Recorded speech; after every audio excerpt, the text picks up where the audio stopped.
Turn your Bibles to Daniel chapter 8 and find verses 8 through 9. This is the third lesson in the ram and the male goat, the prophecy of the ram and the male goat. At verse 8 it says, "Therefore the male goat grew very great, that when he became strong, the large horn was broken.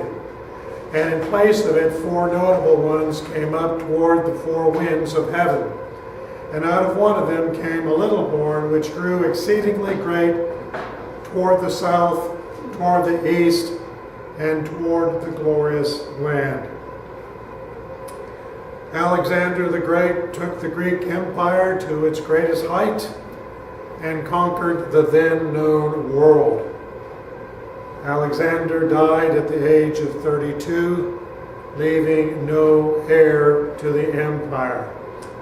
And in consequence, the empire was divided among his four top generals. But all was not well within the empire, as these divisions fought among themselves for total domination of the empire. Ptolemaic, assisted by Seleucus, controlled Egypt, Palestine, and Arabia. Since the glorious land plays a significant part in this prophecy, our attention in this lecture will be focused mainly on the Ptolemies and the Seleucids, who controlled the region during the tenure of the male goat. Antigonus ruled over Syria, Babylonia, and Central Asia. In 301 BC, after the Battle of Ipsus, which is located in Phrygia in Asia Minor, Seleucus took over the area controlled by Antigonus. Historian Paul K. Davis writes about this. Ipsus was the high point of the struggle among Alexander the Great's successors to create an international Hellenistic empire, which Antigonus failed to do. So he kind of drops by the wayside early in the history of the continuing Greek Empire. But after this battle, the empire was carved up between Ptolemy, who retained control of Egypt, and Seleucus, who expanded his power into eastern Asia Minor. And the third party of this was General Lysimachus, who received the remainder of Asia Minor. In 281 BC, Seleucus defeated Lysimachus at the Battle of Corpopedium, which was near Sardis in Asia Minor. Lysimachus controlled Thrace and Bithynia. These are some things that we covered in our previous lecture. The addition of this area to the Seleucid dynasty gave it control over most of the Greek Empire. So after this battle, the Battle of Ipsus, the empire was still among four people, but Seleucus controlled most of what was the Greek Empire at the time. Ptolemy still controlled Egypt and part of Syria and that part of that area. Cassander, you recall, still controlled Macedonia and Greece. An attempt by Seleucus to absorb Macedonia was thwarted when he was repulsed on crossing the Hellespont. That's that body of water between Asia Minor and southern Europe. Macedonia then remained free and separate from the control of either Seleucus or Ptolemy. Of importance to the prophecy of the ram and the male goat is what is brought out in verse 9 of our text. Out of one of them came a little horn, which grew exceedingly great toward the south, toward the east, and toward the glorious land. The glorious land is Palestine, the home of the Jews. With the Seleucids in the north and east, and the Ptolemies in the south, Palestine was caught in the middle between these constantly struggling factions of the Greek Empire. Both factions controlled Palestine at some time. First the Ptolemies, then the Seleucids. And the story of these two factions as told in the lives of their kings reads like a soap opera, a bad soap opera. And as we journey through their stories, the names will seem similar, and some of the dates will overlap, which is just the misfortune of history. And I make no apology for that. The Ptolemies controlled Palestine from 323 BC to 198 BC. They were the first group to maintain any real consistent control of Palestine after the death of Alexander. They ruled from the land of Egypt, and for the most part, they were very good to their Jewish subjects, although they did tax them quite heavily. The first ruler was Ptolemy I, who was one of the generals of Alexander. He also goes by the name of Soter, S-O-T-E-R, and he was in charge of this area from 323 BC to 285 BC. He is also known as Ptolemy Lagai. We've used that name before. And Palestine came under his dominion during his reign, and he also relocated many of the Palestinian Jews to Egypt, where Greek soon became their native language. So here, after Moses gets the Jews out of Egypt, they go through their history, they go through the Babylonian captivity, they're held captive in Persia, and now they find themselves going back to Egypt. But instead of speaking Egyptian or Hebrew, they learn to speak Greek as their native language. Next on the scene is Ptolemy II, known as Philadelphus. He reigned from 285 BC to 246 BC and was the son of Ptolemy I. Under his rule, the Jews in Egypt and Palestine enjoyed a time of peace and quiet and were prosperous to a degree.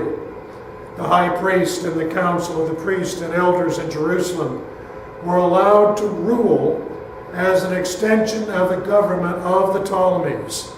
They were left alone as long as they paid an annual tribute of 20 talents. In Egypt, the Jews were allowed to build synagogues for worship and study. The result was that Alexandria soon became an influential Jewish center. It was here the Jewish scriptures were translated into Greek, and this translation is known as the Septuagint and was most popular among the Jews of the dispersion. It was also the translation used by many of the writers of the New Testament. We need to look for just a moment at some of the Seleucids because of a conflict that began between the Seleucids and the Ptolemies that impacts their history. Antiochus I, okay, that was one of Alexander's generals. All right, he was murdered, and Antiochus I, his son, came to the throne of the Seleucid dynasty. Antiochus I ruled from 280 BC to 262 BC. 5 years later, after his death, the empire was invaded by Ptolemy II, and a war ensued for almost 4 years, with neither side winning a victory. I misspoke, not after his death. 5 years after taking control of this area, war broke out between Antiochus I and Ptolemy II. Antiochus II, who was the son of Antiochus I, ruled from 261 BC to 247 BC. Again, when he came to the throne, another war broke out between the two halves of the empire. 2 wars, right? A peace agreement was reached in 252 BC because neither side was able to defeat the other. And to further complicate matters, Ptolemy II's daughter, Berenice, was given in marriage to Antiochus II with the goal of uniting both of the dynasties. Ptolemy III comes to the throne 246 and rules to 221 BC. Ptolemy II and Antiochus II, the 2 previous kings of both sides, died about the same time. Ptolemy III succeeded his father, Ptolemy II, and became known as, excuse me, this is a difficult name to pronounce, Euergetes I. Antiochus II was succeeded by his son, Seleucus II, who reigned from 247 to 226 BC. Are you confused? I'm sure you are. It's not easy to follow. The players need to have jerseys on, who they are, and the color of the dynasty that they are part of. Again, war broke out between these 2 parts of the empire. The cause was the murder of Berenice and her infant son. She was killed by a lady by the name of Laodice, who was first cousin and the first wife of Antiochus II. You see, Laodice wanted her son to be the heir of the Seleucid throne and not the son of Berenice, so she had both of them killed. This outraged the Ptolemies of the southern kingdom, and again war broke out. This was the 3rd of the 6 Syrian wars, and it was known as the Laodicean War, lasting from 246 to 241 BC. During this war, the Ptolemies captured a large part of the Seleucid holding, including all of Syria, before local problems called Ptolemy III back to Egypt. So with Ptolemy III no longer on the battlefield, Seleucus II managed to recapture much of his territory. He tried to take back Palestine, but he was unsuccessful. Peace was declared in 240 BC. Seleucus II was succeeded by Seleucus III in 226 BC, and he reigned until 223 BC when he was poisoned. Didn't last very long. He was succeeded on the throne by his younger brother, who was known as Antiochus the Great, and reigned from 223 BC to 187 BC. More on this person just a little bit later. Now getting back to the Ptolemies. Ptolemy IV, also known as Philopator, ruled from 221 BC to 203 BC. Philopator succeeded Ptolemy III after his death in 221 BC. Philopator has been called the most cruel and vicious ruler of the Ptolemaic dynasty. He hated the Jews, and he persecuted them without mercy. He even attempted to force his way into the Holy of Holies in the Jewish temple with the purpose to defile it. The Jews detested this man, and when he died in 203 BC, they celebrated with great rejoicing. He was followed by Ptolemy V, also called Epiphanes, who reigned from 203 to 180 BC. Now, Ptolemy V became ruler at the age of 5, and he died at the age of 23, probably from poison. During his time as the ruler, the dynasty was under a series of regents. And during this time, the dynasty was effectively paralyzed because they just kept changing who was in charge and nothing happened, and there was unrest in Egypt at that time. Now, Ptolemy V was not the last of the Ptolemaic rulers. That dynasty actually came to an end in 30 BC with the death of Cleopatra. And I'm sure you've heard of Cleopatra. However, Ptolemy V was the last of the Ptolemies to rule Palestine.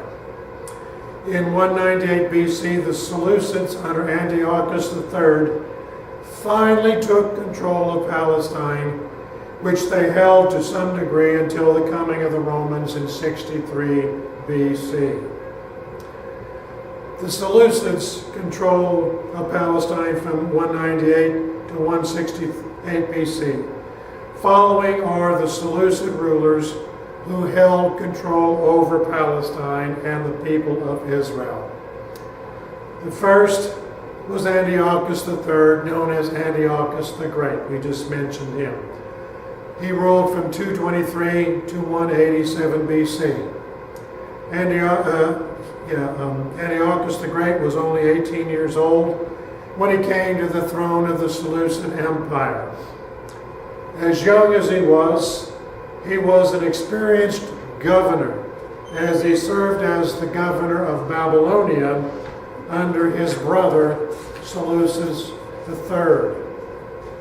Upon coming to the throne, he started an effort to conquer the Ptolemies, but he was not able to defeat the Ptolemies. But in 198 BC, at the Battle of Panion in the Jordan Valley, he did succeed in taking complete control of Palestine. So finally, Palestine, the beautiful land, the glorious land, is back under the control of the Seleucids. The Jews were relieved by this event. Because remember, the Ptolemy before was bad to them. They were relieved by this event, as it seemed that the constant warring between the two dynasties, in which they were continually caught in the middle, had finally come to an end. So they welcomed Antiochus with open arms. Little did they realize that the Seleucids would be worse than the Ptolemies. About the same time, Hannibal, you remember Hannibal? He was the Carthaginian general that used elephants and crossed the Alps. Well, about the same time as this battle took place and the Seleucids won back to Palestine, Hannibal was defeated by the Romans, and he fled to the court of Antiochus for protection, where he convinced Antiochus to invade Greece. The Romans defeated Antiochus in 190 BC and put him under tribute. To make sure Antiochus continued making payments, the Romans took his youngest son to Rome, where they kept him hostage for 12 years. And this certainly did not help the Jews at all. The son later returned to the Seleucid Empire and assumed the throne under the name Antiochus Epiphanes. I'm sure you've heard that name in association with the Jews, and it does not bode well for them. Now, Seleucus IV ruled from 187 to 175 BC. 3 years after his defeat at the hand of the Romans, Seleucus III died and was succeeded by this Seleucus IV, who ruled for 12 years. While he was ruling, Antiochus Epiphanes was a prisoner in Rome. Okay? So this guy is in charge now. in order to keep up the payment to Rome, he laid heavy taxes on the people, including the Jews of Palestine. Now, this created a moral dilemma for the Jews. Some felt it was morally permissible to give money to the government, and others felt it was sinful. This is the Jews. Two brothers formed opposing parties on this subject. One group, under the leadership of Onias, the high priest, was opposed to helping the Seleucids in any way. The other group, which did support the Seleucids, was led by Jason, who was the brother of Onias. You see, Jason opposed his brother, and he offered large sums of money to Seleucus in hopes of being made high priest. And the story of what happened here is recorded in the Apocrypha in the book of 2 Maccabees, chapters 3 and 4. So, this bickering going on, Seleucus just ignored them, and he refused to be involved. In 175 BC, Epiphanes murdered Seleucus IV and took the throne. Antiochus Epiphanes, you can tell right from the beginning, is not a nice person. He immediately took advantage of Jason's offer of money, and he removed Onias from the high priesthood, and he made Jason the high priest. Now, 3 years later, a man by the name of Menelaus offered Antiochus even more money. So he removed Jason and made Menelaus the high priest. This infuriated the Jews, who were still trying to be faithful to their God. They were grieved that the office of high priest could be sold to the highest bidder. Antiochus invaded Egypt in 169 BC in an attempt to destroy the Ptolemaic dynasty. During this campaign, word got back to Jerusalem that he'd been killed. When Jason heard of this, he threw Menelaus out of Jerusalem and again assumed the office of the high priest. Unfortunately for him, Antiochus had not been killed. And when he returned to Jerusalem, he used the army to remove Jason and to reinstall Menelaus. It was at this time Antiochus entered the temple and stole a great deal of its treasure. The pious Jews saw this as an abomination before God. In 168 BC, Antiochus renewed his campaign against the Egyptians, but he was stopped by the Romans and ordered to leave Egypt and never return.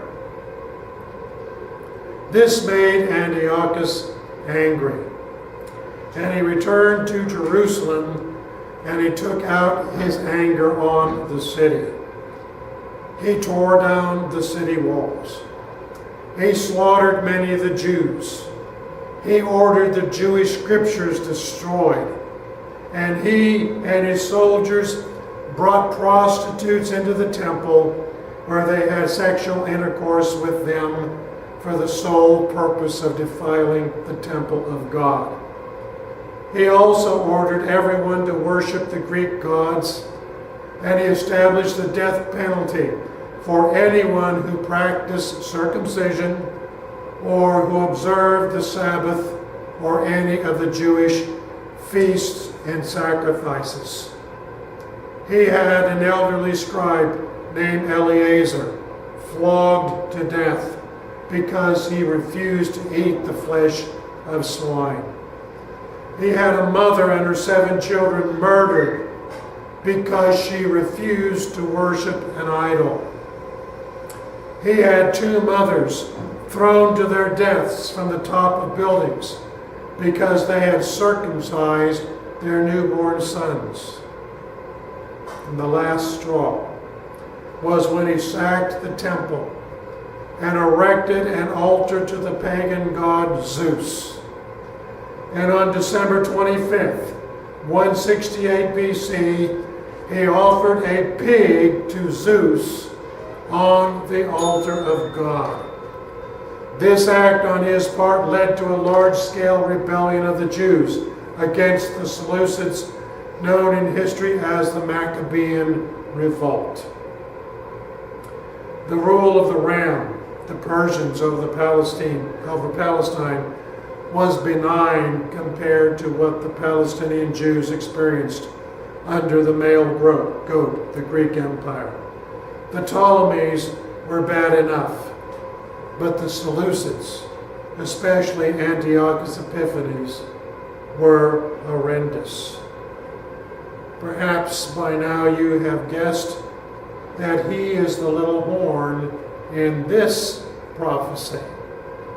So in our next lecture, we will look closely at verses 9 through 12 and examine how the prophecy predicted the history. A lot of names, a lot of dates tonight, but it's important to understand what comes next.